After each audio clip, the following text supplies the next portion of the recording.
Faz estremecer tudo em mim, faz derreter meu coração, me tira o medo, me conta segredos. Aumenta minha fé, revela quem és. Tu és Emmanuel, por mim se entregou. Nunca ninguém assim me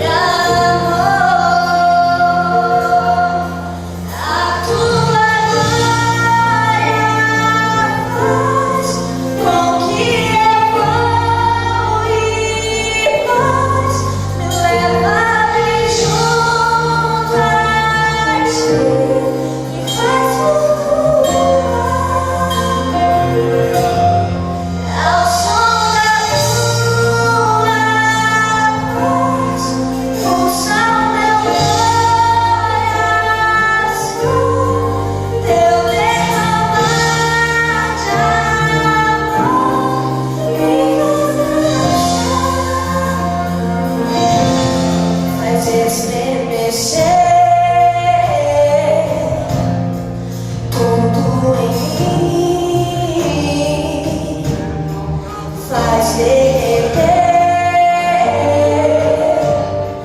meu coração, me tira o medo, me conta segredos, aumenta minha fé, revela quem és. Tu és Emmanuel, por mim se entregou. Nunca ninguém assim me amou.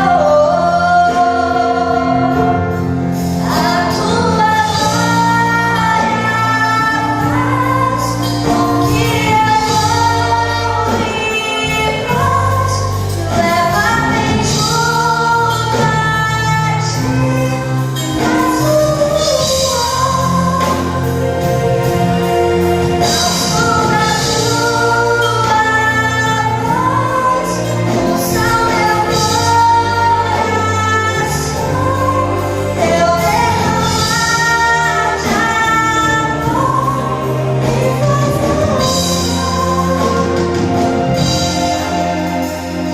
Saúde a igreja com a paz do Senhor. Deus tem nos presenteado nesse dia, nessa rica oportunidade. Eu quero convidá-los, sem demora, a abrir as nossas Bíblias livro de Eclesiastes, no capítulo de número 11. Vamos fazer a leitura de apenas um versículo. Apenas o versículo de número 13. Já aproveito enquanto os irmãos localizam Eclesiastes. Melhor dizendo, capítulo 12, versículo 13. Agradecer a Deus que tem nos trazido até o Umuarama. Chegamos aqui na semana passada. Muito trabalho para arrumar a mudança com 2 crianças. É um trabalho bem complicado, mas os irmãos já se dispuseram e muitos já nos ajudaram nestes dias. O pastor Anderson foi um grande amigo neste trabalho, nesses primeiros dias. Seria injusto não falar nele. O pastor Percy, que colocou todos os obreiros à disposição. É interessante que em fevereiro do ano passado, se não me falha a memória, eu conversei com o pastor Percy em Joinville e falei para ele, existe a possibilidade de uma promoção para Umuarama, e eu acredito que em pouco tempo isso venha se tornar realidade. E agora, isso se tornou realidade. Eu fui promovido inicialmente para Guaíra, mas na sequência já fui promovido, estou com a jurisdição prorrogada ali. Mas no começo de setembro já estarei então atuando aqui em Umuarama, mas eu fiz uma mudança só, porque com a família é muita coisa para carregar, irmãos. Eu brinco que quando nós casamos, eu e a Ana, cada um foi com uma sacolinha de plástico cheia de tranqueira, e hoje tem muita coisa. Na época dava para levar mudança de bicicleta, e hoje precisa de caminhão. Deus é bom, pastor Borges. Então, foi um trabalho muito grande, mas os irmãos nos ajudaram. O pastor Joaquim também.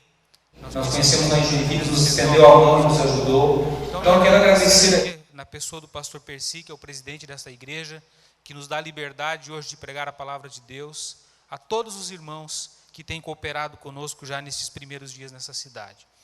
É uma alegria também estar aqui com o pastor Luiz, vice-presidente deste campo, e rever o meu amigo, pastor Borges, que nós conhecemos lá em Francisco Beltrão. Fiz uma visita para ele na delegacia lá. Na época o escritório dele era do lado do IML. Esse homem aí tem uma fibra muito grande, irmãos, e tem um estômago também fantástico.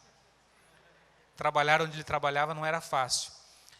Então são amigos que nós vamos fazendo ao longo do tempo, e eu agradeço a Deus porque os amigos são algo maravilhoso que nós devemos guardar. Vamos fazer a leitura do texto, e eu quero aqui compartilhar com a igreja o que Deus nesse dia colocou no meu coração.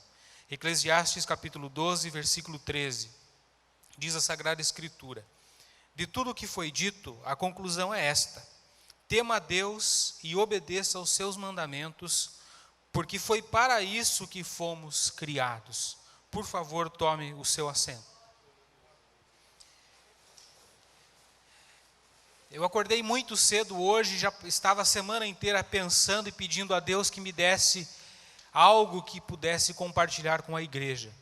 Eu considero este momento de pregar a palavra algo de muita responsabilidade, e eu acredito que o gosto das palavras, o poder da palavra não está na intelectualidade do pregador, mas está na revelação que o Espírito Santo dá das Escrituras Sagradas.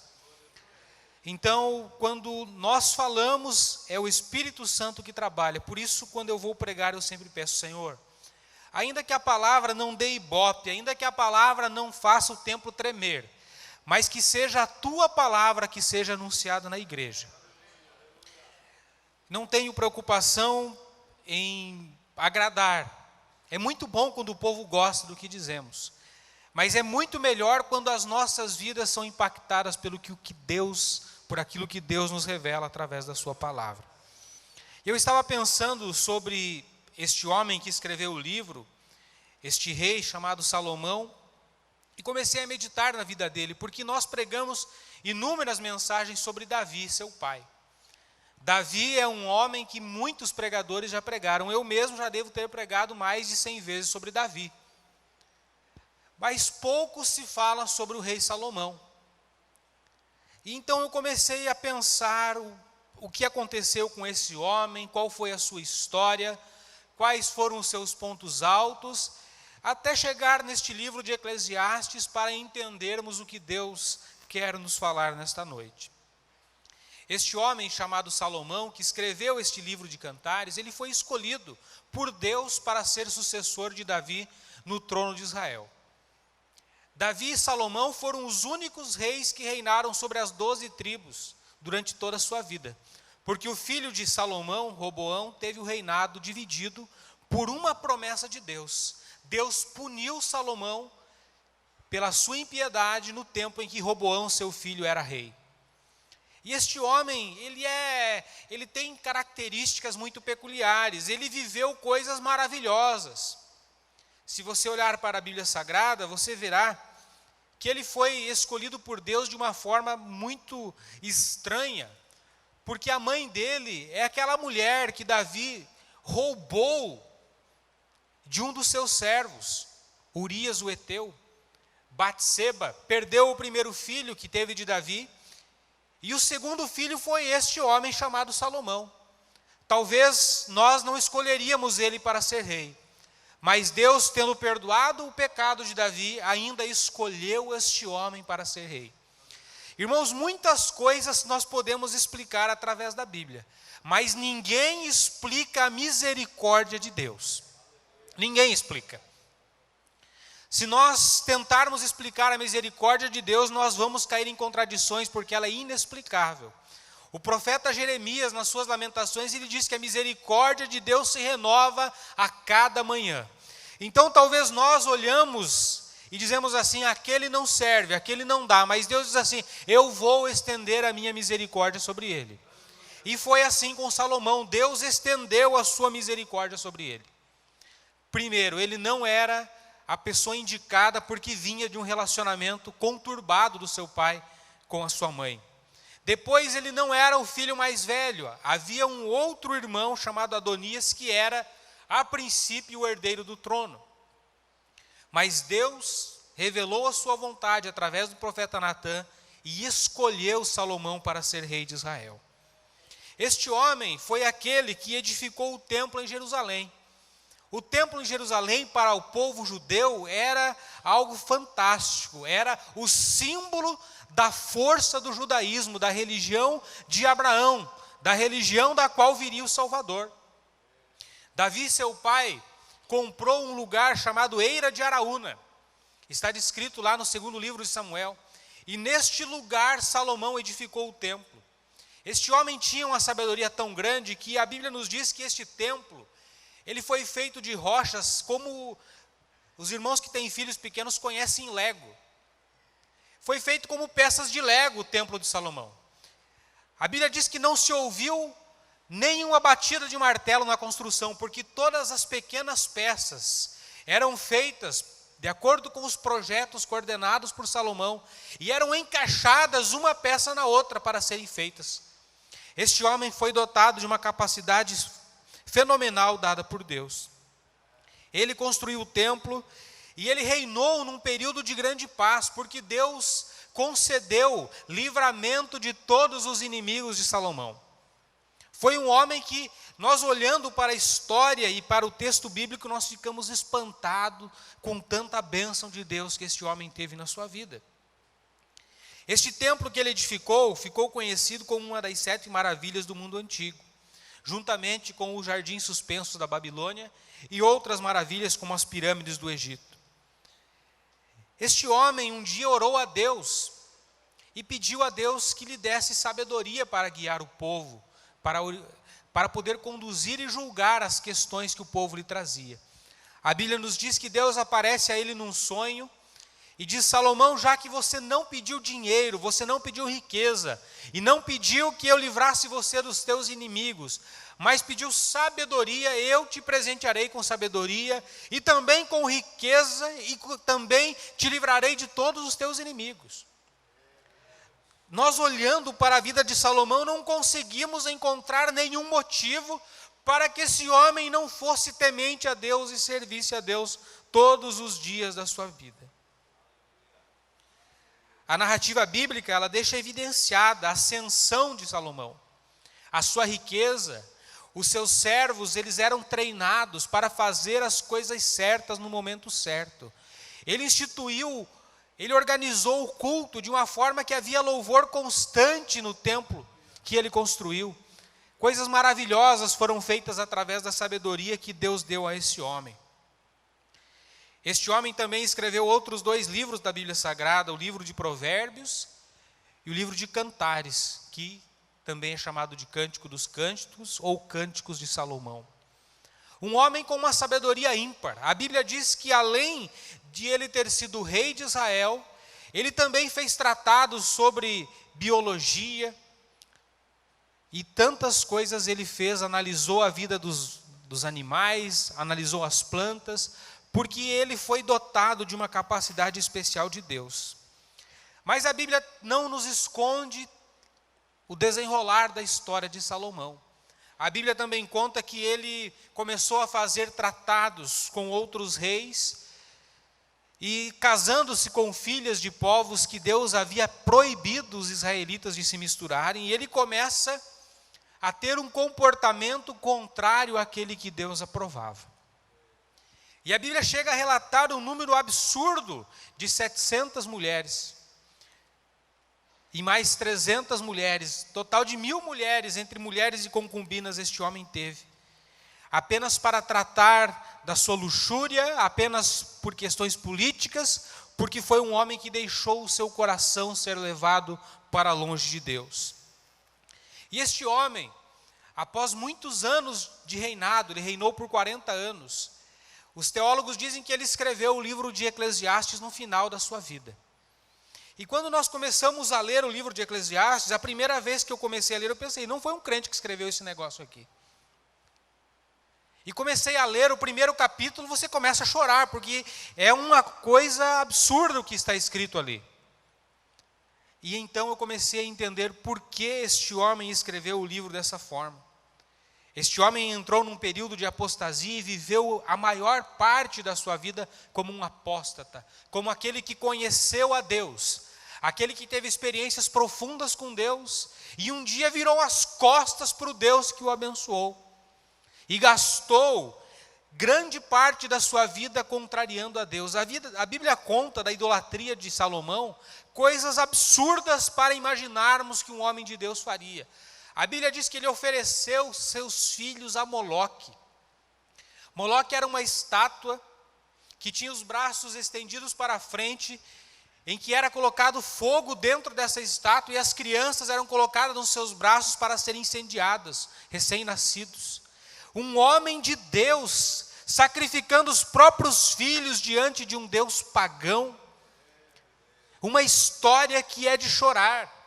E a Bíblia, então, Deus concede a misericórdia a este homem num período de reflexão. No final da sua vida, eu não sei se ele se converteu, se ele foi salvo. Eu sei que Deus o inspirou a escrever o livro de Eclesiastes, para que eu e você pudéssemos extrair deste livro lições maravilhosas que podem mudar a nossa vida.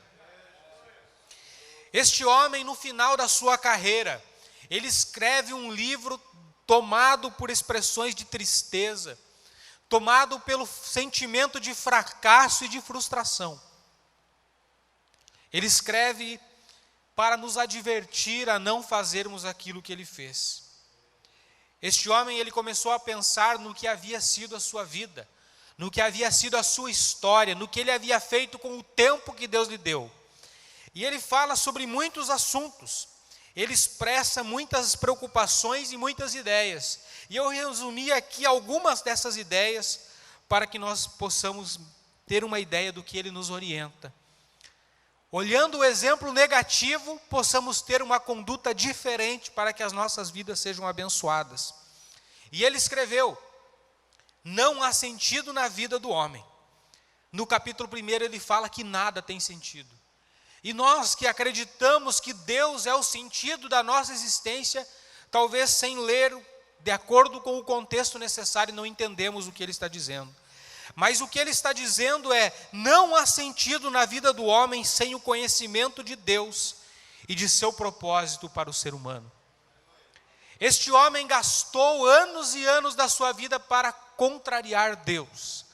Ele gastou a energia da vida adulta para fazer aquilo que entristecia a Deus. Ele gastou o seu dinheiro, a sua riqueza, tudo que veio da parte de Deus, para gastar em orgias, em festas. A Bíblia diz que ele comprou carros, ele comprou cavalos. Se fosse nos nossos dias, ele teria comprado Ferraris, Porsches e tudo aquilo que lhe agradava aos seus olhos ele teria feito. E no final, por ter esquecido de Deus e do propósito de Deus, ele disse: não há sentido na vida. Eu conversava com uma pessoa que trabalhava comigo na minha equipe, uma pessoa de quase 60 anos de idade, e ele falou para mim: eu estou numa depressão muito profunda porque eu não tenho sentido na minha vida. Eu vivi a minha vida inteira pensando que a vida nunca teria fim. E agora eu estou olhando, estou enxergando o fim e eu não tenho sentido. Eu não tenho mais prazer, eu estou numa depressão, eu não durmo mais. Talvez tenha sido isso que Salomão sentiu quando estava escrevendo o livro de Eclesiastes. Ele olhou para a vida dele sem Deus, ele olhou para a vida dele sem o Espírito Santo testificando dentro dele, e ele disse: sem Deus a vida não tem sentido. O pai dele foi mais sábio, irmãos, porque Davi, certa feita, ele entristeceu o Espírito Santo. Mas ele correu para o templo, ele correu para o arrependimento, e ele começou a dizer: não retires de mim o teu Santo Espírito, torna-me dar a alegria da salvação. Sabe por quê, irmãos? Sem Deus, sem o conhecimento de Deus, sem viver o propósito de Deus nas nossas vidas, não há sentido na vida. Não há sentido. E este homem, ele teve sabedoria, teve dinheiro, teve trabalho, teve família, teve fama e teve todos os prazeres que ele quis ter. E mesmo assim, no final da vida, sem Deus, ele disse: não há sentido na vida. Nós vivemos uma época marcada pelo capitalismo, marcada pelo ter e não pelo ser. Nós imaginamos que ao comprar alguma coisa, a nossa vida será melhor. Nós imaginamos que ao trocar de carro, ao trocar de casa, ao comprar uma roupa nova, nosso coração será satisfeito. Mas não há sentido na vida. Não há sentido nessas coisas. Nós imaginamos que aquela viagem dos sonhos que for feita, depois de muitos anos, ela satisfará o nosso coração. E quando nós terminamos aquela viagem, nós vemos que aquilo não satisfaz o coração do homem. É um mistério que Deus colocou na nossa vida. Mas ao mesmo tempo, quando nós chegamos no templo, dobramos os nossos joelhos e falamos com Deus, tudo faz sentido na nossa vida. O crente, ele pode vir arrebentado de uma semana de batalhas, de uma semana de lutas, mas quando ele entra na casa de Deus e ele fala com Deus, ele sai abastecido, com sentido na vida. O sapato está furado, o carro está sem combustível, a conta de luz está atrasada, mas há sentido na vida. Glória a Deus. Não há sentido na vida do homem sem Deus e sem o conhecimento do propósito de Deus para a sua vida. Salomão chegou no final frustrado, porque ele fugiu do propósito de Deus. Uma outra lição que ele nos deixa é que de nada adianta a ansiedade. Há tempo para todas as coisas, e este tempo é determinado por Deus. Capítulo 3 de Eclesiastes. Um homem que, eu penso, pode ter feito muitas coisas erradas por causa da ansiedade. O que é ansiedade se não sofrer por antecipação? Sofrer por aquilo que não está no seu controle. Sofrer por coisas que você não pode ter nas suas mãos. Sofrer por aquilo que você não tem como gerir, não tem como controlar. Isso é ansiedade. É quando você começa a fazer como os discípulos que estavam com Jesus. No capítulo 6 de Mateus, Jesus deixa muito claro isso. Os discípulos começaram a andar com Jesus com muita fé, e eles estavam vendo os milagres, as maravilhas, mas chegou um ponto que a ansiedade tomou o coração deles, porque as ofertas diminuíram, a comida foi diminuindo a qualidade, o lugar onde eles dormiam foi ficando cada vez pior, e eles começaram a se preocupar com as coisas que não estavam no controle deles.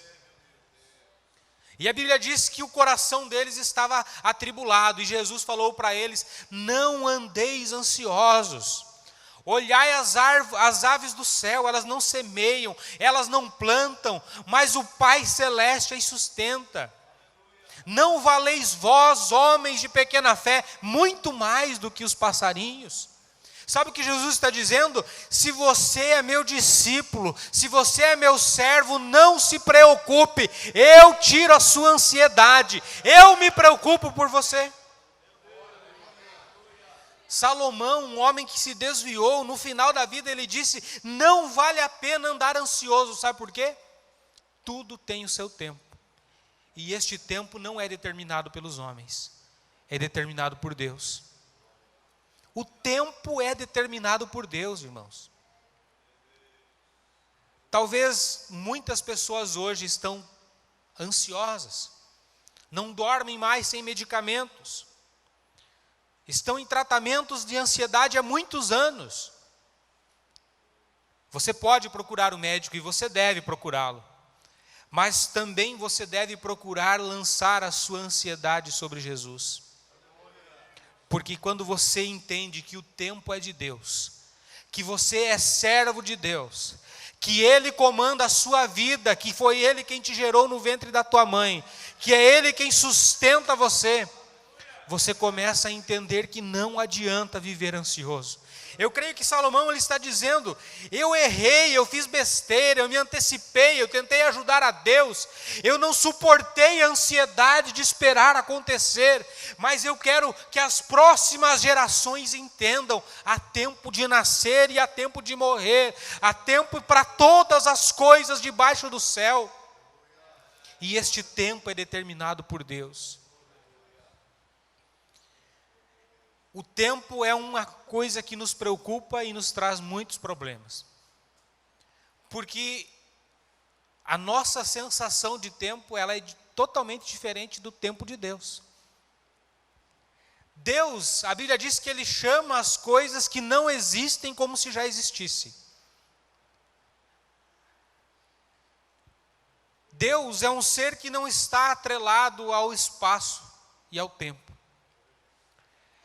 Para Ele, a promessa que Ele fez a Abraão, naquele dia em que Ele leva Abraão para contar as estrelas do céu, Ele já estava vendo todos os filhos de Abraão e já sabia o nome de todos, e Abraão não sabia. Era um homem sem filhos. E o tempo de Deus na vida de Abraão era um tempo diferente, demorariam anos até aquilo se cumprisse. De Abraão até o cativeiro no Egito foram 400 anos. Até o povo ser libertado como uma verdadeira nação, mas para Deus já existia essa nação. Quando Samuel derrama o óleo na cabeça de Davi, parecia que ia ser na hora que Davi seria rei, mas se passam quase 20 anos, e para Deus, Deus está tranquilo.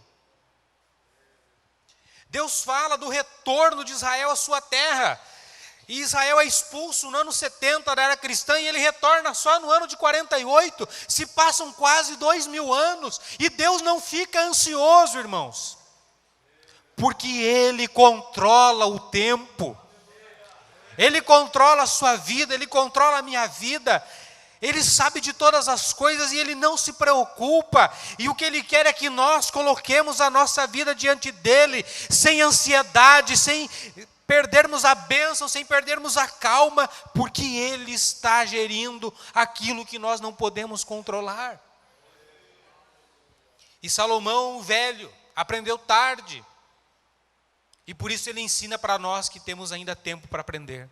Há tempo para todas as coisas, não se estresse, Deus está controlando o tempo. Salomão ainda escreve, dizendo, a partir do capítulo 4, que a terra é marcada por injustiças. Nós, quando somos mais jovens, nós temos uma ideia muito romântica da vida.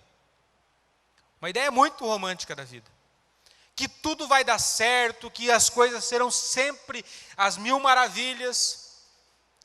Nós achamos que os irmãos que vêm para o culto da vitória, eles são meio molenga, porque aonde já se viu um crente andar chorando por aí? Nós vemos os adultos reclamarem da situação e nós achamos que tudo é balela. Mas Salomão, quando ele chega no final da vida, ele diz assim: ó, abra os seus olhos. A vida aqui na terra é marcada por injustiça, sabe por quê? Porque o homem caiu da presença de Deus. O homem é um ser pecaminoso que se distanciou do seu Criador.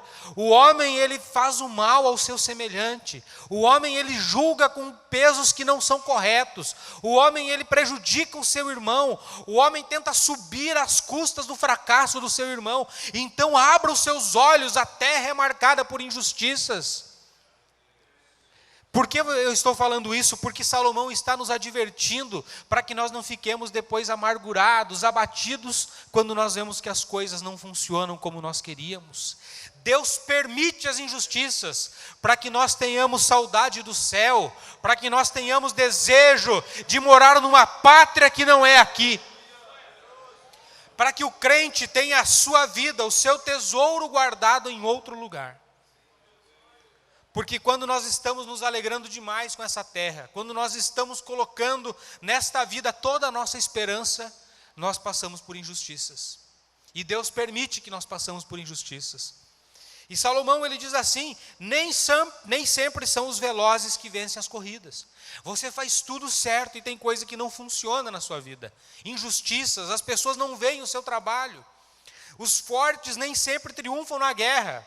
Nem sempre você vai ser vitorioso. Tem gente cantando aí em outras igrejas que você vai vencer, que você vai colocar Jesus contra a parede e ele vai te dar vitória. E Salomão diz que não é assim, irmãos.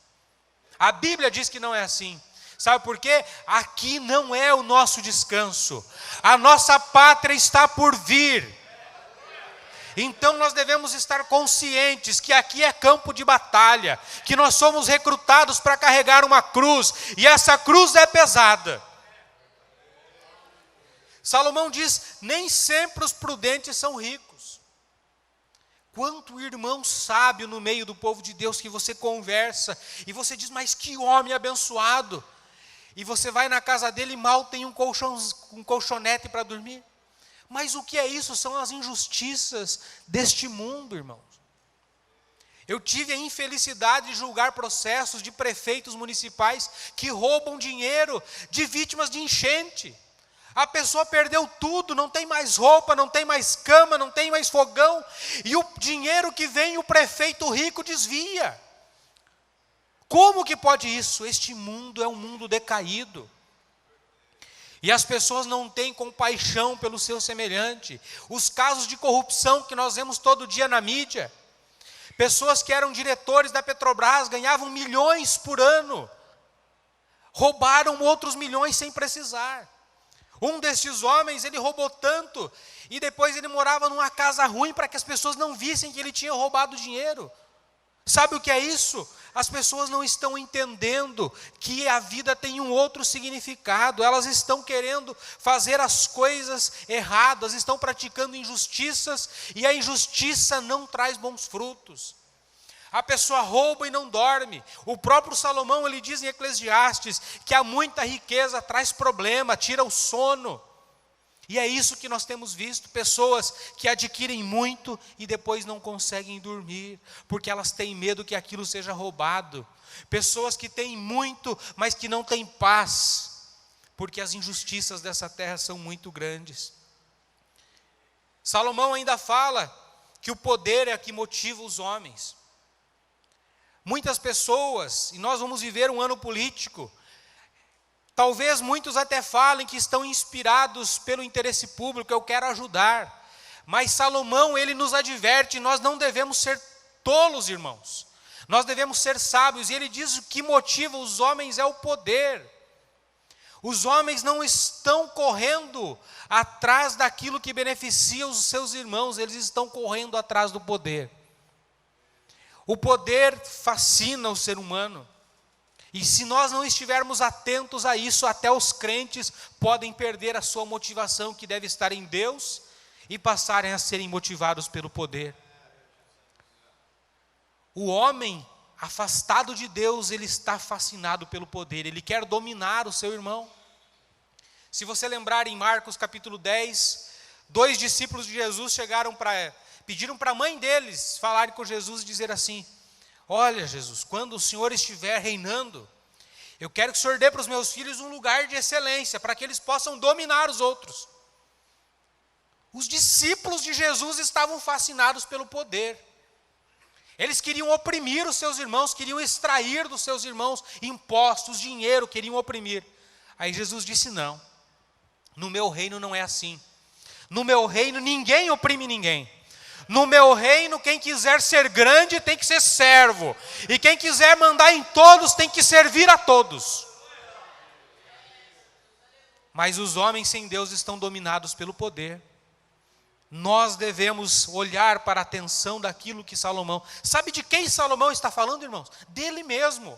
Ele chegou no final da vida e começou a refletir o que ele havia feito. E ele disse: olha, eu não fui motivado pela razão certa. Eu fui motivado pelo poder. Eu quis comprar, eu quis construir palácio, eu quis comprar terrenos, eu quis fazer alianças políticas. Porque eu queria ser grande, eu queria ter poder sobre as nações. E no final, qual é a conclusão dele? Nada faz sentido na vida. Por quê? Porque ele foi guiado pelo motivo incorreto.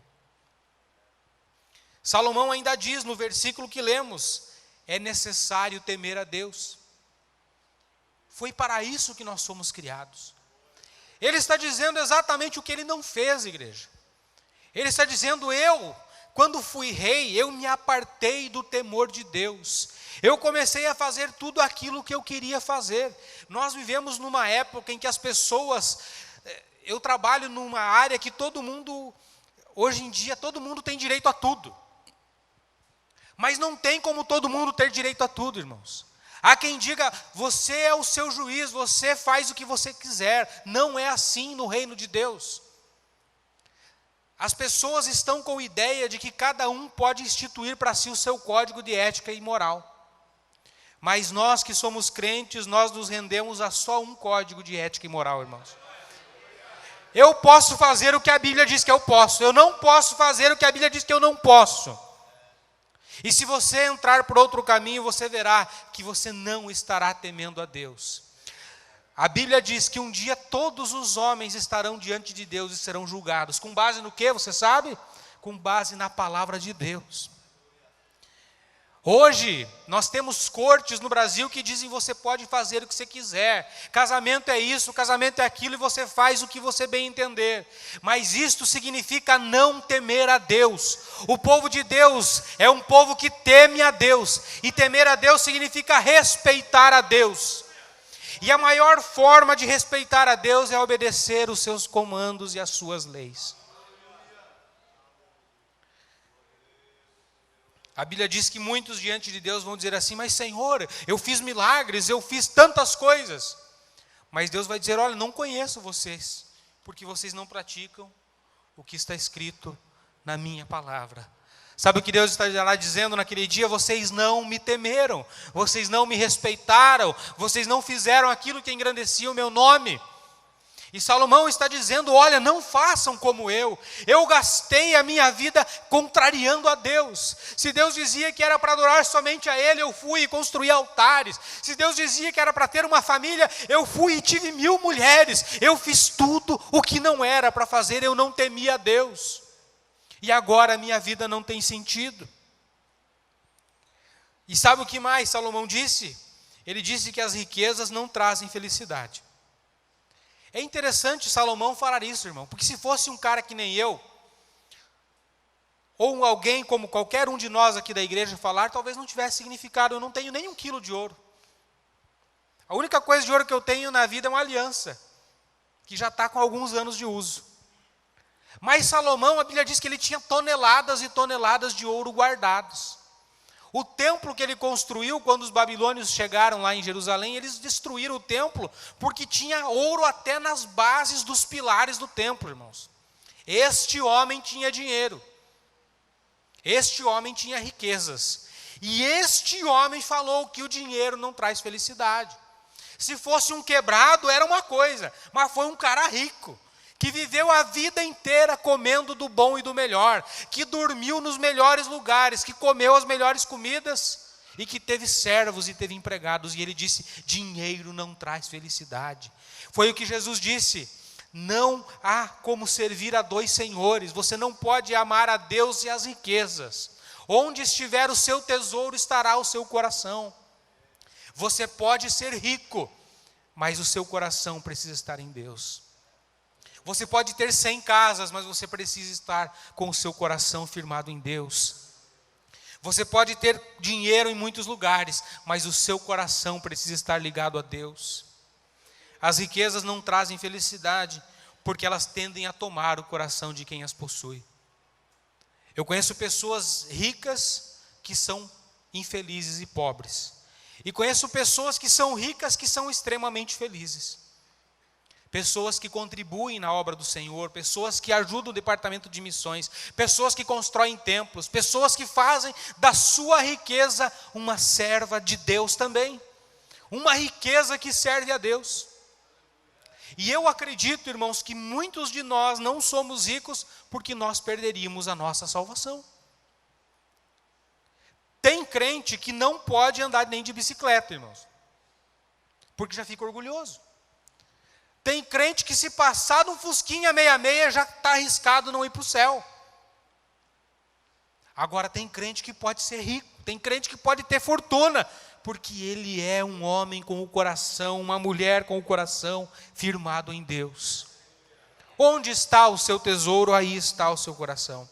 Sabe como que você faz o teste para saber onde está o seu coração? É o teste da generosidade. Se nós fôssemos economistas, criaríamos o índice da generosidade. Quanto maior o índice de generosidade, menor o apego que você tem às riquezas. Quanto menor o índice da generosidade, maior o índice de apego às riquezas. E quando eu falo de riquezas, eu quero falar de tesouros, qualquer coisa que você tem lá na sua vida. Por exemplo, tem pessoas pobres que estão apegadas às suas riquezas. Eu conheço uma pessoa que, se você doar 10 fogões para ela, ela fica com os 10 para ela. E ela precisa só de um para cozinhar. Não dá nada para ninguém, irmãos. Não tem generosidade. E mora num barraco. E eu conheço pessoas que têm muito e são generosas. Como conheço pessoas que têm pouco e dão excelentes ofertas e presentes porque são generosas. Não estão apegadas ao que têm, irmãos. Generosidade é não ter apego. Só é generoso quem sabe que não é dono de nada nessa vida. É a parábola dos servos, a herança, os talentos não são nossos, nós somos administradores. Isso não significa que você tem que sair jogando dinheiro para todo lado, jogando aviãozinho de dinheiro, não é assim. Até aconteceu um caso estranho comigo um dia na igreja, um irmão chegou para mim e falou: eu estou passando necessidade. Eu falei: vamos arrumar alguma coisa para o senhor, irmão. Vamos levar amanhã a cesta básica. Ele falou para mim: não, irmão, o senhor não está entendendo, eu não quero cesta básica. Mas então o que o senhor precisa? Não, eu preciso de dinheiro porque eu só como em restaurante. Aí eu falei para ele: irmão, não vai dar para ser generoso. E o senhor trabalha? Não, irmão, eu oro. Eu falei: mas como assim? Não, é que eu oro das 4 às 5, daí eu durmo até a 1h30 da tarde. Eu falei: irmão, não vai dar para lhe abençoar. Sabe por quê? Porque o senhor tem que trabalhar. A Bíblia diz que quem não trabalha não coma, a não ser que tenha um problema de saúde, é claro. Mas pessoas saudáveis, irmãos, têm que trabalhar. Trabalho é bênção na nossa vida. Agora, generosidade é você dar o melhor que você tem. O pastor Jorge Linhares tem uma mensagem excelente, que ele fala que fez um culto lá para arrecadar donativos e apareceu o ventilador sem hélice. Camisa furada nas costas de ferro de passar roupa. Aí ele disse que não dava para fazer nada com aquelas coisas. Sabe por quê? Porque não havia generosidade. Generosidade é você dar coisa boa. O que não serve para você não serve para ninguém, irmãos. O que não serve para você não serve para ninguém. Você dá do melhor, sabe por quê? Porque Deus é quem supre as suas necessidades. Eu nunca vi ninguém ganhar de Deus. Quem é generoso desafia a Deus. E Deus nunca é vencido quando se trata em generosidade. Eu quero encerrar dizendo, irmãos, que este homem, Salomão, ele escreve esse livro num caráter melancólico. Ele escreve Eclesiastes num ar de lamúria, chorando e se lamentando por tudo que ele fez de errado. Se você já leu Eclesiastes, leia de novo e comece a perceber tudo que este homem perdeu de oportunidade, de dinheiro e do propósito de Deus que ele deixou de cumprir. Ele começou bem, terminou muito mal. Mas existe um outro homem chamado Paulo, na carta que ele escreveu a Timóteo, na segunda carta a Timóteo. Ele também está no fim da sua vida, mas ele tem uma perspectiva totalmente diferente da de Salomão. Salomão começa escrevendo: não há sentido na vida, nada vale a pena. Mas Paulo tem uma perspectiva diferente. Eu gostaria que você se colocasse em pé e eu vou terminar a mensagem. Dois homens, um que começou muito bem e terminou muito mal, Salomão. E Paulo, um homem que começou mal, começou prendendo, começou matando os crentes. Mas o seu término foi muito bem, sabe por quê? Ele disse assim na segunda carta a Timóteo, no capítulo 4. Na mesma fase da vida que Salomão, no final da vida. E no final da vida é interessante como ver como as coisas podem mudar. Alguns talvez chegarão como Salomão, infelizmente, dizendo: eu não temi a Deus, eu não esperei o tempo de Deus, eu vivi uma vida de ansiedade e cometi muitos erros por isso. Eu amei as riquezas, eu me separei da vontade de Deus. Mas também há aqueles que chegarão como Paulo. E Paulo é a perfeita antítese de Salomão. Porque ele diz: olha, eu gastei a minha vida, estou sendo morto, vou ser derramado, vou ser sacrificado. Mas eu quero dizer a vocês uma coisa, e ele deixou lá escrito também a sua mensagem, assim como Salomão no fim da vida. Mas a mensagem de Paulo não é melancólica. O fim dele foi muito pior do que o fim de Salomão, aos olhos humanos. Porque Salomão, a história diz que morre de causas naturais, mas morre num clima de perplexidade, de frustração e de fracasso. Paulo está aguardando a execução da pena de morte numa cadeia romana. Mas ele escreve uma mensagem diferente. E ele diz assim: tudo o que era para mim fazer nessa vida eu fiz. Eu peguei esta carreira do início do meu chamado ao apostolado e eu conduzi a minha vida no temor de Deus. Eu combati o bom combate. Eu guardei a fé. E desde agora, a coroa da justiça está me reservada para aquele dia em que eu a receberei do meu Senhor. Glória a Deus. Aleluia. Aleluia. Salomão teve um fim, eu não sei se ele foi salvo ou não foi. Mas eu sei que a mensagem que ele deixa em Eclesiastes é muito triste. Porque é a mensagem de quem desperdiçou a sua vida. De quem desperdiçou os seus anos e os seus dias nessa terra. Mas pode ser diferente para mim e para você, irmãos. Nós não precisamos desperdiçar a nossa vida. Nós podemos gastá-la para servir a Deus. Nós podemos gastar a nossa vida para temer a Deus. Nós podemos gastar a nossa vida entendendo o tempo de Deus para cada etapa da nossa existência. Nós podemos gastar a nossa vida servindo a Deus. O hino da harpa que foi cantado esta noite diz: quanto prazer em servir a Jesus. Quanto prazer em gastar a nossa vida para Jesus. Eu quero orar por você nesta noite. Você que talvez pense que está desperdiçando a sua vida. Você que está olhando, está vendo o fracasso, a infelicidade. O Senhor Jesus nos dá uma oportunidade nessa noite. Glória a Deus.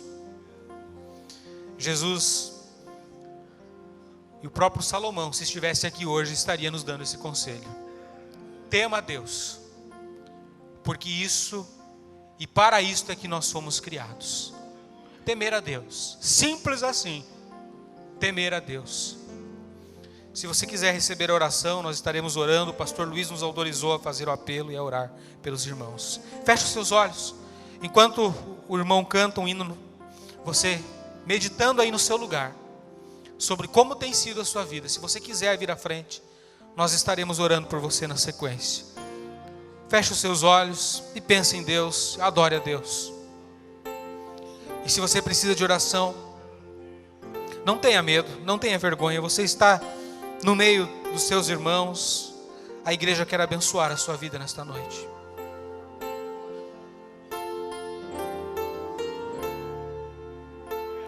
Glória a Deus. Aleluia. Glória a Deus. Você quer fazer um propósito de não desperdiçar a sua vida? Você quer fazer um propósito de gastar a sua vida diante de Deus?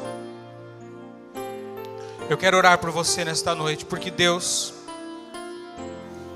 Ele recebe as nossas vidas e este propósito nesta noite. Glória a Deus, glória a Deus.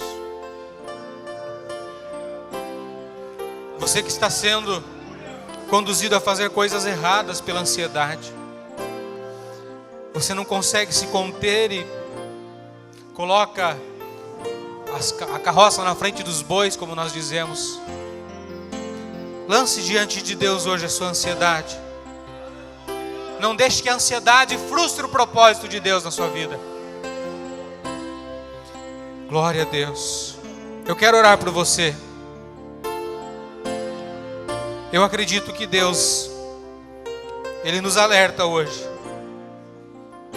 E eu creio que Deus, Ele quer que todos nós possamos chegar no fim da nossa jornada e dizer, como Paulo disse: